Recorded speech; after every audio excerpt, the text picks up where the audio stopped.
Hello, everybody. This is MCOMZ, and this is the first of a series of messages that I want to give to the community based on the book, The Art of Leadership. I may title it, Notes from the Art of Leadership, or Tidbits from the Art of Leadership, or whatever. You guys get the idea what I'm trying to say. But anyway, I want to start with chapter 3, and it's titled Compare the Real Leaders from the Fake Ones.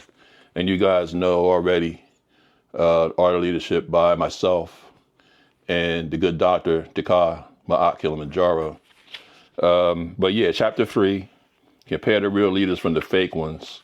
And I will go to page 33 and just read a real quick excerpt out of that and just give you some commentary. If you have been nominated or have otherwise accepted the mantle of leadership, you have to accept the admiration, the criticism, and the problems that come with it. Your people need to guide them through all of it in order for the mission and or the agenda to survive. Oftentimes, the call to leadership is so subtle, we may need many years to understand the call. Others of us may know that they are indeed destined for a yet unknown or unrevealed purpose. We can do what is right and moral as we wait for the call to reveal itself. And that is to lead our families, our friends, and those value community circles that we can impact immediately. We need to understand that we are the instruments of time. What we do or not do shapes the course of our historical culture for future generations. How will we be measured? We should be concerned about the apathy and the lethargic attitude towards nation building. It does not have to be all-encompassing in the macro and scope, but if done in the micro in our homes and in our communities, we'll experience that which has eluded us for so long. We've heard the call many times. It's your time. So, what does your time mean? And what do I mean? Because this is actually my part of the book. Takar comes in a little bit later with his treatise on leadership. But what do we mean about it's your time? Do you know when it's your time?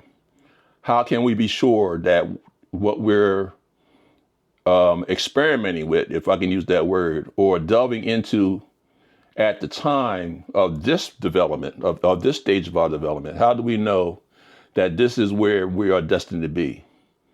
That's hard. That's a tough question. And I do answer some of those questions later on in the book, and I may or may not cover that in these series of tidbits from the book that will follow after this first one. And of course, I'll get a little bit better as I go. We have to be sure about the one thing that is a certainty.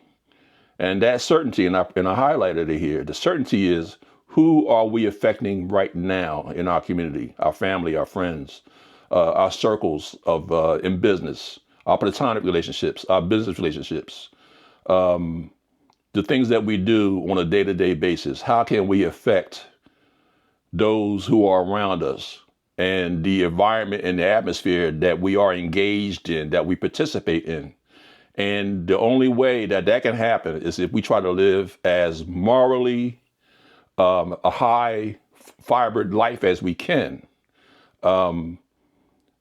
Obviously, you don't do the things that negative people do: steal, cheat, harm, pillage, all those things that we know are not of high moral people, those values that high moral people have. So we have to do that until we figure it out. It took me a while to get to where I'm at right now. Wasn't quite sure where I was going to be as a young man, early in my development. I didn't know where I was going to be. I knew that I was headed somewhere, and I knew that leadership was part of my life in some form or fashion. I just didn't know how I was going to fit in my so-called budding leadership qualities. So that's all I got for right now, family. I want to start off a little light, not too heavy. And again, we'll have some more of these little tidbits, these little hints and tips for the art of leadership, which was co-authored by my friend, Dr. Ma Kilimanjaro. But before I go, I want to also mention one thing. You guys are aware of the second revision of the Wage and Awareness book, Past, Present, and Future. We are presently, myself and the good Saber and Elder Nwamba, Olatunji Nwamba. I can tell you right now, I'm excited because what that brother, what that elder has showed me so far, what he has to go into this book, and which will be our third revision, is absolutely powerful. It's just overwhelming the amount of work that that brother has done. I'm working on some things myself on the first part of the book. Some of my chapters that I worked on, as you guys know, I did, let me make sure I don't speak out of hand. I spoke on critical thought. I spoke on integrity. And I also talked about family history, family archives, and dealing with interpersonal relationships. I will be revising those chapters as well. But I can tell you right now, for what this brother has showed me, the elder, Olatunji Nwamba, man, you guys should look forward to that. We don't know when we're going to have this ready. I would say right now, we're talking about July 2024 as I'm speaking now. Maybe it might be a safe bet, end of the year into the winter of 2024, maybe early 2025, this will have a third revision. And I think you guys should look out for that. It's going to be absolutely awesome. And of course, he's a brother that does not know how to sit still and twiddle his hands and his fingers and his thumbs. But he's also working on his other book too, which was African-centered response to the LGBTQIA organizations and their agenda, the conversations no one wants to have. And he'll announce that himself.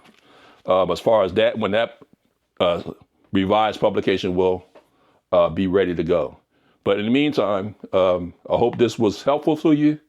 And I'm going to maybe try to do this maybe once a week or whatever I can squeeze the time in to do it.